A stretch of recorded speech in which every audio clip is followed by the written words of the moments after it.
The demonstration hall at EduVerse headquarters buzzed with energy as thousands of students across the globe simultaneously explored the Battle of Gettysburg in perfect historical detail.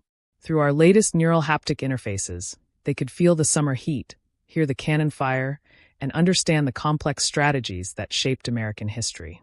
Dr. Isabella Martinez? My assistant David appeared, tablet in hand. The National Education Board is here for the implementation review. And your former principal just arrived. I smiled, remembering that fateful school board meeting 3 years ago when Principal Thompson had led the chorus of voices dismissing my vision for virtual reality education. VR headsets instead of textbooks? He'd scoffed, while other board members shook their heads. This isn't a video game, Ms. Martinez. We're trying to run a serious educational institution. Now, as CEO of the world's leading educational technology platform, I was about to announce our latest milestone. 50 million active students and a revolutionary approach to learning that had transformed education forever. Send them to the Innovation Lab, I told David, and pull up our latest engagement metrics. The elevator opened to reveal Principal Thompson, looking decidedly less confident than during our last encounter, and the education officials who were here to make EduVerse the national standard for K-12 education. Welcome to the future of learning, I said, gesturing to the immersive environments surrounding us, where education isn't just about memorizing facts, it's about experiencing knowledge. 3 years ago, as a high school history teacher, I'd spotted something everyone else missed. While schools struggled with declining engagement and retention rates, students were spending hours mastering complex skills in video games. The solution was obvious. Bring that same level of immersion and interactivity to education. Your daily active users just hit 53 million, David announced, pointing to the climbing numbers on our holographic display. Average test score improvement, 40% across all subjects. Principal Thompson's skeptical expression faltered. The last time he'd dismissed my video game teaching, I was still trying to fund my first prototype. Let me show you something, I said, activating our global learning map. Glowing points of light represented millions of students engaged in simultaneous learning experiences across every continent. This isn't just virtual reality, I explained. It's a comprehensive educational ecosystem. Our AI adapts each experience to the individual student's learning style, pace, and interests. But the practical applications. One board member started. I pulled up our outcomes dashboard. Students in our biology program can explore the human body at cellular level. Chemistry students conduct dangerous experiments safely in virtual labs. Physics classes witness the birth of stars. This isn't just teaching, it's experiencing. The main display showed live feeds from various EduVerse sessions. Students walking through ancient Rome, exploring molecular structures in 3D, practicing heart surgery in perfect simulation. Every lesson is data-driven, I continued. Our AI tracks comprehension, engagement, and retention in real time, adjusting the experience to optimize learning outcomes. My phone buzzed, a message from our development team. New neural interface achievement. Emotional engagement tracking now at 99.7% accuracy. Learning retention up another 25%. This was another advantage we had. While traditional education relied on standardized tests and one-size-fits-all approaches, we were creating personalized learning experiences that adapted to each student's needs. 3 years ago, I said, turning to Principal Thompson, you told me that VR would never work in serious education. Remember what you said? He shifted uncomfortably in his suit. You said, students need structure, not entertainment. Well, last month alone, our platform facilitated 300 million hours of learning. More importantly, we're seeing unprecedented improvements in comprehension, retention, and critical thinking skills. The board members exchanged impressed glances. They hadn't come just for a review. They saw the future of education.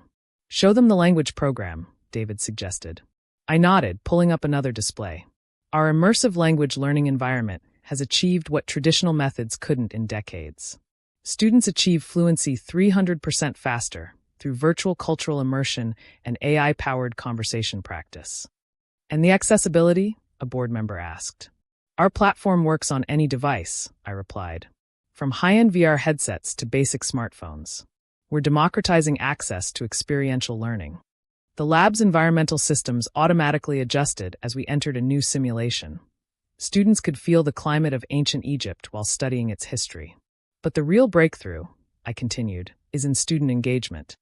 I switched to our analytics platform, showing how students who once struggled with traditional learning were now thriving. We're not just teaching differently, we're reigniting the natural love of learning. Principal Thompson watched as a group of students explored the quantum realm, their excitement palpable even through the virtual interface. The national implementation you came to discuss? I smiled. Let's talk about making it global.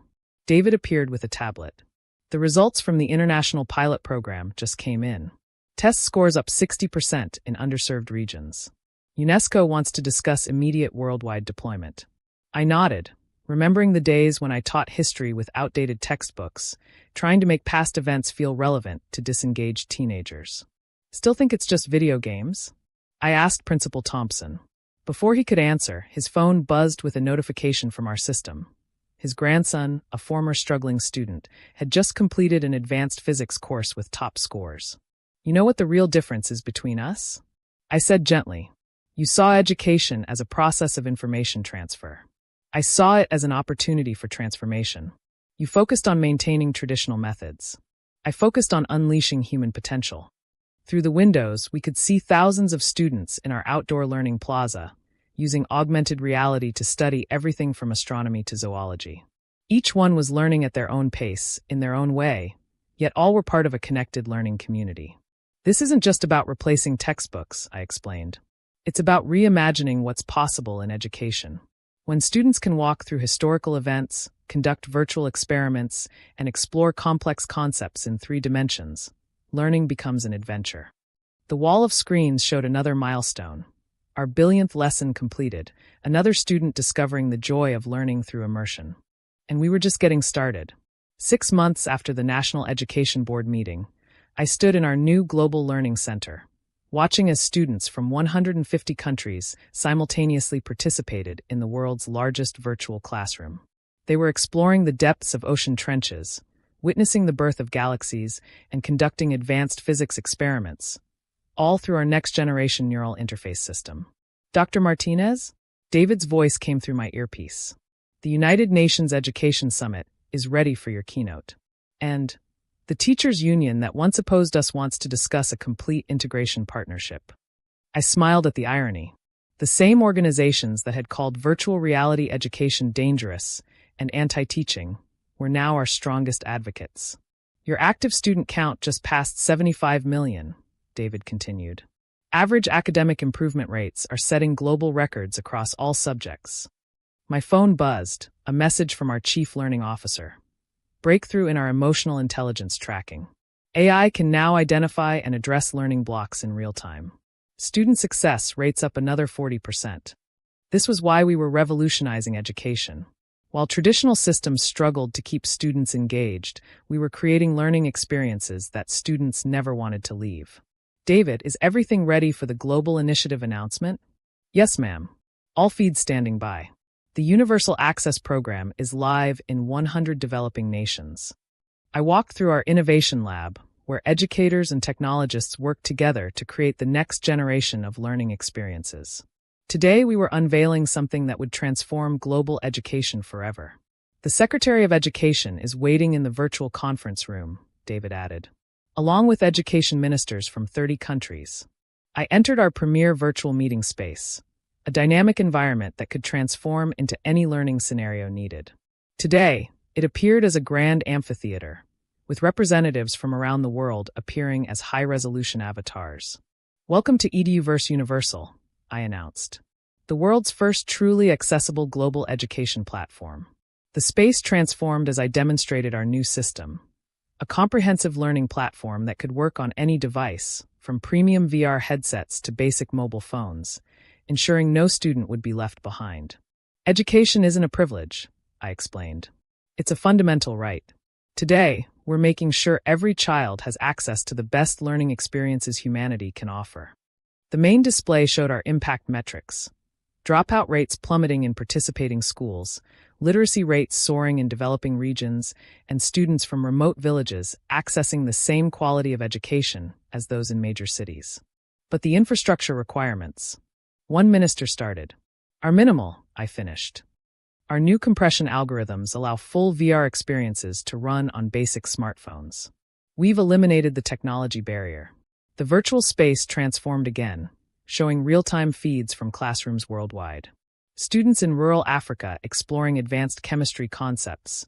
Children in Arctic communities studying tropical ecosystems. Young refugees continuing their education despite displacement. This isn't just about technology, I continued. It's about creating equal opportunities for every learner on Earth. David appeared with breaking news. The World Bank just approved funding to implement EduVerse in every developing nation. They're calling it the most significant educational advancement since the printing press. I nodded, remembering the days when I struggled to help my students understand complex concepts through static textbook pages. The global broadcast began, reaching educators and policymakers worldwide. 3 years ago, I began. Someone told me that virtual reality had no place in serious education. Today, we're seeing the highest engagement rates, test scores, and student satisfaction levels in educational history. I guided them through our latest innovations. AI teachers that could adapt to any learning style, virtual labs that made every experiment safe and possible, historical recreations so accurate that students could learn from direct observation of past events. But our proudest achievement, I continued, is our impact on students who were left behind by traditional education systems. The display showed countless success stories. Dyslexic students thriving with our adaptive learning tools, autistic learners excelling in our customized environments, students with physical disabilities experiencing complete freedom in virtual spaces. EduVerse isn't just changing how we teach, I explained. It's changing who has access to quality education. After the presentation, I found Principal Thompson waiting in our virtual recreation of his old school. I was so wrong, he admitted, watching as virtual students explored concepts that would have been impossible to demonstrate in his traditional classrooms. This isn't just teaching differently, it's unleashing human potential. That's exactly what I tried to tell you 3 years ago, I replied, but without bitterness. Education shouldn't be limited by physical or technological constraints. My phone buzzed with another milestone alert. Our system had just facilitated its billionth successful learning outcome. This is why we succeeded, I said, showing him the numbers. We didn't just digitize education, we revolutionized how humans learn. The next morning, I visited our newest initiative, a program bringing advanced educational experiences to refugee camps.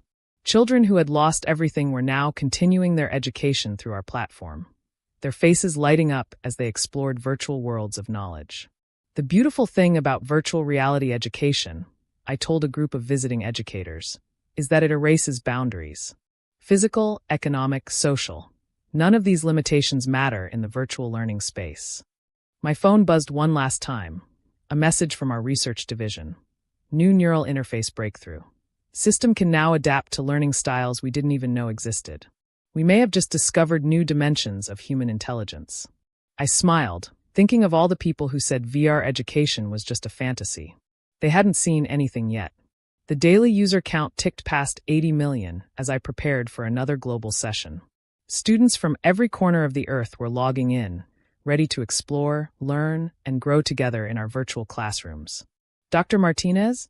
David appeared with urgent news. The Nobel Committee for Education is on the line. They're saying our impact on global learning accessibility is unprecedented. I thought about my journey from high school history teacher to educational revolutionary. Every obstacle, every dismissal, every skeptic had only fueled my determination to change how the world learns. You know what they never understood? I told David, education isn't about transferring information. It's about transforming lives.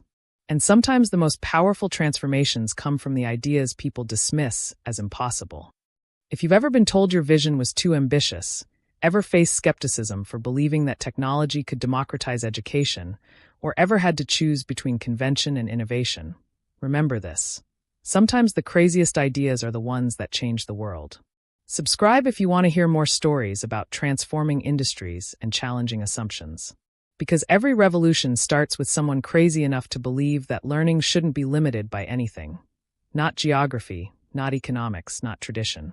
Remember, the future of education belongs to those who can see beyond the classroom walls to the infinite possibilities of virtual learning. What boundaries will you break today? Thanks for watching. See you again in the next video. Stay stunned.